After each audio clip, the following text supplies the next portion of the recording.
Hello to all students. तो आज की क्लास स्टार्ट करते हैं। पिछली क्लास में मैंने आपको कोलाइडी विलयन बनाने की विधियां एवं कोलाइडी विलयन के शोधन की विधियों को समझाया था। इसके पश्चात आज मैं आपको कोलाइडी विलयन के गुणों के बारे में समझाती हूँ। तो कोलाइडी विलयन के विभिन्न गुण जो कि पूर्व में भी आप देख चुके हैं कि जैसे पहला आकार, कोलाइडी विलयन विषमांगी प्रकृति का होता है। इसमें विलेय और विलायक के कणों का आकार भिन्न भिन्न होता है। विलेय के कणों का आकार 10⁻⁻7 एंगस्ट्रॉम या -10⁻⁻7 सेंटीमीटर होता है। इनके अणुसंख्यक गुणों के मान बहुत कम होते हैं क्योंकि इनका आकार बड़ा होता है। क्यों आकार का कुल अणुसंख्यक गुण से आकार बड़ा होने से कणों की संख्या घट जाती है, जिससे अणुसंख्यक गुण का मान कम हो जाता है। इसके पश्चात इसके अनेक गुण हैं, जैसे प्रकाशीय गुण हैं, गतिज गुण हैं। तो इन सब के बारे में हम आज देखेंगे। तो सबसे पहले प्रकाशीय गुण। प्रकाशीय गुण के अंतर्गत सर्वप्रथम इसमें हम टिंडल प्रभाव पर प्रकाश डालेंगे। टिंडल प्रभाव क्या है इसके बारे में समझेंगे। तो देखते हैं टिंडल प्रभाव। Tyndall effect. टिंडल इफेक्ट क्या है कि जे.एन. टिंडल नामक वैज्ञानिक थे, जिन्होंने कोलाइडी विलयन में प्रकाश प्रवाहित करके उसका प्रकीर्णन के बारे में देखा था। उन्होंने देखा कि जब प्रकाश को किसी वास्तविक विलयन में से प्रवाहित किया जाता है तो उसमें कोई भी कण चमकते हुए प्रतीत नहीं होते, परंतु जब प्रकाश की किरण को कोलाइडी विलयन में से प्रवेश कराया जाता है तो उसकी किरण का मार्ग प्रदीप्त होने लगता है, मतलब चमकने लगता है। इसका कारण यह है कि कोलाइडी कण प्रकाश को बिखेर देते हैं, अर्थात प्रकाश का प्रकीर्णन कर देते हैं। तो प्रकाश के मार्ग का इस प्रकार से प्रदीप्त होना, प्रकाश के मार्ग के प्रदीप्त होने की इस घटना को क्या कहते हैं? टिंडल प्रभाव कहते हैं। उन्हीं के नाम पर इसे टिंडल प्रभाव कहा जाता है। तो इसमें बच्चों सबसे ज़्यादा इम्पोर्टेंट बात यही है जो आता है कि टिंडल प्रभाव किसके कारण दिखाई देता है। तो टिंडल प्रभाव प्रकीर्णन के कारण होता है। प्रकीर्णन मतलब होता है बिखेरना। कोलाइडी कण प्रकाश को क्या करते हैं? बिखेर देते हैं, प्रकीर्णित कर देते हैं, जिसके कारण वह हमें चमकता हुआ प्रतीत होता है। जैसे यदि गहरे जंगल में जहाँ पे घोर अंधकार है, वहाँ जब पेड़ों के बीच से सूर्य का प्रकाश या सूर्य के प्रकाश की किरणें निकलती हैं तो हमें उन किरणों का मार्ग चमकता हुआ प्रतीत होता है। वो जो किसके कारण होता है? इसी टिंडल प्रभाव के कारण होता है। इसी प्रकार से जब एक अंधेरे कमरे में, आपने देखा होगा पिक्चर हॉल में जहाँ पूर्ण अंधकार होता है, जब उसमें प्रोजेक्टर पर फोकस पड़ता है तो उसका पूरा मार्ग क्या होता है? प्रदीप्त होने लगता है, वहाँ चमक उत्पन्न होती है, क्योंकि उस कमरे में वायु भरी होती है जो कि कोलाइडी विलयन होती है। और उस कोलाइडी विलयन से जब प्रकाश की किरण पहुंचती है तो वहाँ वो मार्ग क्या होता है? प्रदीप्त हो जाता है। तो इस प्रकार से यह सारी घटनाएं टिंडल प्रभाव के कारण ही होती हैं।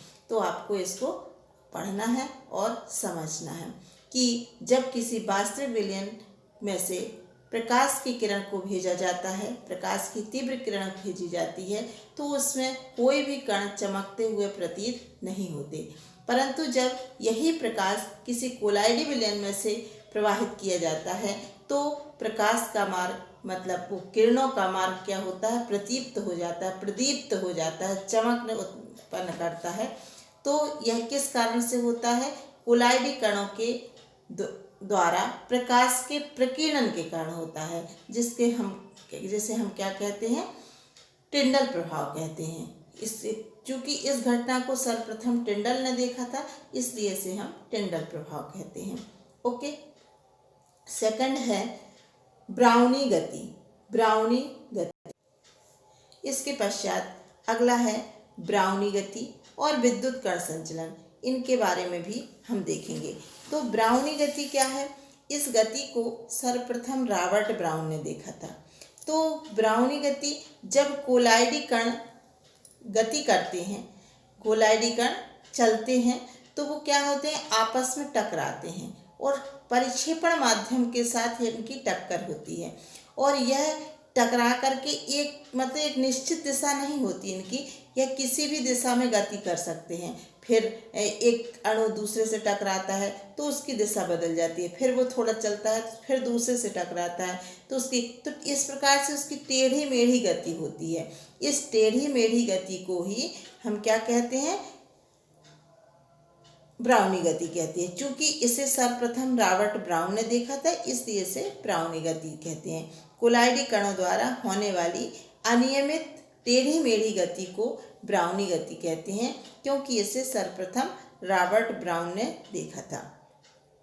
यह गति कोलाइडी कणों के परिक्षेपण माध्यम के अणुओं द्वारा असमान रूप से टकराने के कारण उत्पन्न होती है। मतलब परिक्षेपण माध्यम से कोलाइडी कण टकराते हैं तो यह गति उत्पन्न होती है, और वो असमान रूप से टकराते हैं। मतलब पहले एक से टकराया, फिर थोड़ा दूर चलेगा, फिर दूसरे से टकराता है। मतलब समान रूप से टक्कर नहीं होती। किसी के साथ ज़्यादा तेज से, किसी अणु से बहुत तेज़ी से टकराएगा तो थोड़ा दूर तक जाता है, किसी से धीमी गति से टकराया थोड़े पास जाता। तो इस प्रकार से टेढ़ी मेढ़ी गति क्या होती है? ब्राउनी गति होती है। इसके पश्चात अगला है पॉइंट विद्युत कण संचलन। अब मैंने आपको बताया था कि जो कोलाइडी विलयन होते हैं वह विद्युत उदासीन होते हैं। कोलाइडी विलयन विद्युत उदासीन होते हैं, परंतु जो कोलाइडी कण होते हैं, कोलाइडी कण विद्युत उदासीन होते हैं, लेकिन उसमें जो कोलाइडी कण होते हैं वह धन या ऋण आवेशित होते हैं। तो हमें यह कैसे पता चलेगा कि किस विलयन के कोलाइडी कण धनावेशित हैं या ऋणावेशित हैं? कोलाइडी विलयन कैसा होता है? विद्युत उदासीन होता है, परंतु उसमें उपस्थित कोलाइडी कण धन या ऋणावेशित होता है। तो इसका पता लगाने के लिए कि यह कोलाइडी कणों पर कौन सा आवेश है, धनावेश है या ऋणावेश है, इसके लिए हम एक यू आकार की नली लेते हैं। ठीक है, उस यू आकार की नली में कोलाइडी विलयन को भर देते हैं और उसके दोनों सिरों पर इलेक्ट्रोड लगा देते हैं, और इलेक्ट्रोड लगा करके हम विद्युत धारा प्रवाहित करते हैं। तो जैसे यदि कोलाइडी कण ऋण आवेशित होता है तो वह धन इलेक्ट्रोड पर जाता है और वहाँ पर अपना आवेश त्याग कर अवक्षेप बना लेता है, और यदि वह धन आवेशित होता है कोलाइडी कण तो वह ऋण इलेक्ट्रोड पर जाकर उदासीन होकर अवक्षेप बना लेता है। तो यदि हमें अवक्षेप धन इलेक्ट्रोड पर प्राप्त होता है तो इसका मतलब है कि कोलाइडी कण कैसे हैं? इसमें ऋण आवेशित हैं। और यदि ऋण इलेक्ट्रोड पर प्राप्त होता है तो इसका अर्थ है कि कोलाइडी कण उसमें कैसे हैं? ऋण आवेशित हैं, धन आवेशित हैं, मतलब अपोजिट होते हैं। इस तरीके से हमें पता चल जाता है। तो जो कोलाइडी कण होते हैं वह विद्युत क्षेत्र में विपरीत दिशा में गमन करते हैं। इसे ही हम कहते हैं विद्युत कण संचलन। विद्युत के प्रभाव से कोलाइडी कणों का संचलन, मतलब एक स्थान से दूसरे स्थान पर जाना। अब चूंकि कण दो प्रकार के होते हैं, धन कण और ऋण कण, तो यदि धन कण गमन करते हैं और ऋण इलेक्ट्रोड पर अवक्षेप प्राप्त होता है तो उसे हम धन कण संचलन कहते हैं। और यदि ऋण कणों का संचलन होता है, अर्थात धन ध्रुव पर या धन इलेक्ट्रोड पर हमें अवक्षेप प्राप्त होता है तो उसे हम धन कण संचलन कहते हैं, ऋण कण संचलन कहते हैं। तो इस प्रकार से यदि अवक्षेप धन इलेक्ट्रोड पर प्राप्त हुआ तो ऋण कण संचलन के कारण, और ऋण इलेक्ट्रोड पर प्राप्त हुआ तो धन कण संचलन के कारण। इस प्रकार से यह है ब्राउनी गति और विद्युत कण संचलन। इसके पश्चात आगे है स्कंदन या ऊर्णन, जिसे मैं आपको बताती हूँ।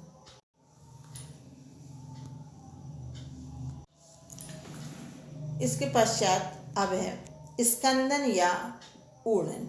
तो मैंने आपको कल भी बताया था कि स्कंदन क्या है। स्कंदन अवक्षेपण की क्रिया को ही हम स्कंदन कहते हैं और उसी को ऊर्णन कहते हैं। तो स्कंदन क्या होता है? अवक्षेपण यानी कोलाइडी विलयन में जब किसी विद्युत अपघट्य की थोड़ी सी मात्रा मिला दी जाती है तो वह अवक्षेपित हो जाता है। जैसे दूध में अगर हम थोड़ा सा अम्ल मिला देते हैं, यानी खटाई मिला दें, नींबू का रस मिला दें, दही मिला दें, ये क्या है? अम्ल है ना। तो वह क्या हो जाता है? अवक्षेपित हो जाता है, दूध फट जाता है, मतलब उसका अवक्षेपण हो जाता है। तो कोलाइडी कण जब हम विद्युत अपघट्य मिलाते हैं तो कोलाइडी कण परस्पर संयुक्त होते हैं विद्युत उदासीन होकर और अवक्षेप बना लेते हैं। हमें मालूम है कि कोलाइडी कण या तो धन आवेशित होते हैं या ऋण आवेशित। जब हम उसमें विद्युत अपघट्य मिलाते हैं तो यदि कोलाइडी कण धन आवेशित होता है तो वह ऋण विद्युत अपघट्य के ऋण भाग से संयुक्त होकर के अवक्षेप बनाता है, और यदि ऋण आवेशित होता है तो धन भाग से संयुक्त होकर अवक्षेप बनाता है। तो इस प्रकार अवक्षेपण की यह क्रिया क्या कहलाती है? स्कंदन या ऊर्णन कहलाती है। तो किसी विद्युत अपघट्य की जितनी कम मात्रा मिलाने से अवक्षेपण होता है या स्कंदन होता है या ऊर्णन होता है, वह उतना ही अच्छा स्कंदक माना जाता है। तो किसी भी विद्युत अपघट्य की स्कंदन क्षमता किस बात पर निर्भर करती है? कि उसका कितनी कम मात्रा मिलाने से उसका अवक्षेपण कितना अधिक होगा।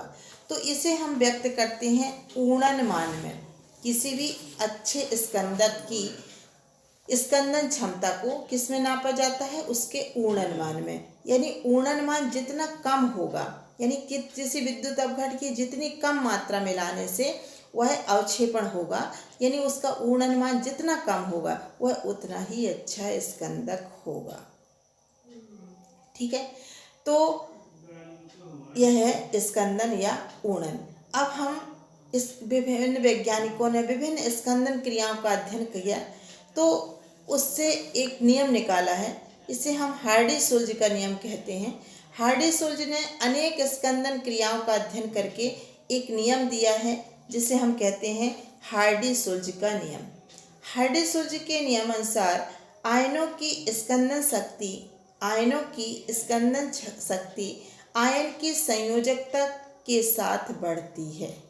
अर्थात यदि आयन की संयोजकता अधिक है तो वह अच्छा स्कंदक होगा और कम है तो कम हो। इसको ऐसे देखें, यदि कोई ऋण आवेशित इलेक्ट्रोड है, ऋण आवेशित कोलाइडी विलयन है, ठीक है ना। जब हम उसमें कोई विद्युत अपघट्य डालते हैं तो उस विद्युत अपघट्य में धनायन की संयोजकता जितनी अधिक होगी वह उतना ही अधिक स्कंदन करेगा, और यदि धनावेशित कोलाइडी विलयन है तो उसमें हम जो विद्युत अपघट्य डालेंगे उसमें ऋणायन की संयोजकता जितनी अधिक होगी वह उतना ही अच्छा स्कंदक होगा। मतलब धनात्मक कोलाइडी विलयन या धनात्मक कोलाइडी कणों का अवक्षेपण ऋणायन के द्वारा और ऋणात्मक कोलाइडी कणों का अवक्षेपण धनायन के द्वारा होता है, और अवक्षेपण करने वाले आयन की संयोजकता जितनी अधिक होती है वह उतना ही अधिक अच्छा स्कंदक होता है, यानी उसका ऊर्णन मान उतना ही अधिक होता है। तो यह है हार्डी-सुल्ज का नियम जो कि बहुत ही इम्पोर्टेंट है। इसको मैं आपको आगे भी एक बार समझा दूंगी, ठीक है। चूँकि ये स्कंदन से संबंधित है, ऊर्णन से संबंधित है, इसलिए हमें इसको यहाँ देखना आवश्यक था। इसके पश्चात अब है कोलाइडों का रक्षण। तो कोलाइडों का रक्षण क्या है? किस चीज़ से रक्षा? कोलाइड का अवक्षेपण से रक्षा करना ही क्या कहलाता है? रक्षण। कोलाइड का अवक्षेपण ना हो पाए, हम यह विधि अपनाएं या उसमें कुछ ऐसा पदार्थ मिला दें जिससे उसका अवक्षेपण ना हो पाए, यह क्या कहलाता है? रक्षण। तो हमेशा अवक्षेपण किस कोलाइडी विलयन का होता है? द्रव विरोधी कोलाइडी विलयन का अवक्षेपण होता है। तो यदि किसी द्रव विरोधी कोलाइडी विलयन में कोई द्रव स्नेही कोलाइड मिला दिया जाए तो उसका स्थायित्व क्या होता है, बढ़ जाता है, मतलब उसका अवक्षेपण रुक जाता है, स्कंदन नहीं होता। तो इस घटना को हम क्या कहते हैं, रक्षण कहते हैं। यदि किसी द्रव विरोधी कोलाइडी विलयन में द्रव स्नेही कोलाइडी विलयन मिला देने से उसका स्कंदन रोका जा सकता है, स्कंदन नहीं होता, इस क्रिया को क्या कहते हैं, कोलाइड का रक्षण कहते हैं। तो इस रक्षण में जो द्रव स्नेही कोलाइड मिलाया जाता है, जो द्रव विरोधी कोलाइड की स्कंदन से रक्षा करता है, उसे हम क्या कहते हैं, उसे क्या कहा जाता है, रक्षी कोलाइड, रक्षा करने वाला। द्रव विरोधी कोलाइड की अवक्षेपण से रक्षा करने वाला कोलाइड क्या कहलाता है, रक्षी कोलाइड। और एक रक्षी कोलाइड की रक्षण क्षमता, वह कितनी अधिक रक्षा कर सकता है, द्रव विरोधी कोलाइड की कितनी अधिक रक्षा कर सकता है, यह किस बात पर निर्भर करता है, उसके गोल्ड नंबर पर। उसकी रक्षण क्षमता को गोल्ड नंबर से नापा जाता है कि जिसका गोल्ड नंबर जितना कम होता है वह उतना ही अच्छा रक्षी कोलाइड होता है। विभिन्न रक्षी कोलाइड हैं, जैसे जिलेटिन, अंडे का albumin, starch, dextrin, casein, haemoglobin etcetera. इन रक्षी कोलाइडों में से जिनकी गोल्ड नंबर जितना कम होता है वह उतना ही अच्छा रक्षी कोलाइड होता है। जिलेटिन सबसे अच्छा रक्षी कोलाइड होता है क्योंकि इसका जो गोल्ड नंबर या स्वर्णांक या गोल्ड नंबर है, स्वर्ण संख्या है, उसका 0.005 से 0.01 होती है। ठीक है, अभी मैं आपको गोल्ड संख्या के बारे में भी पुनः परिभाषित करूंगी और उसको समझाऊंगी कि गोल्ड संख्या क्या है, उसकी परिभाषा कैसे अपन सरल तरीके से याद कर सकते हैं, क्योंकि थोड़ा सा उसमें भाषा क्या है, घुमाने वाली है। उसको अपन सरल तरीके से समझेंगे तो अपने को गोल्ड नंबर की परिभाषा भी याद हो जाएगी। तो इस तरीके से यह हुए आज हमारे क्या, कोलाइडी विलयन के गुण। इन्हें आपको एक एक करके समझना है और लिखना है। ओके, वीडियो पूरा देखिए, समझिए, याद करिए, शेयर कीजिए एक दूसरे से, ताकि सभी बच्चे इसका लाभ उठा सकें।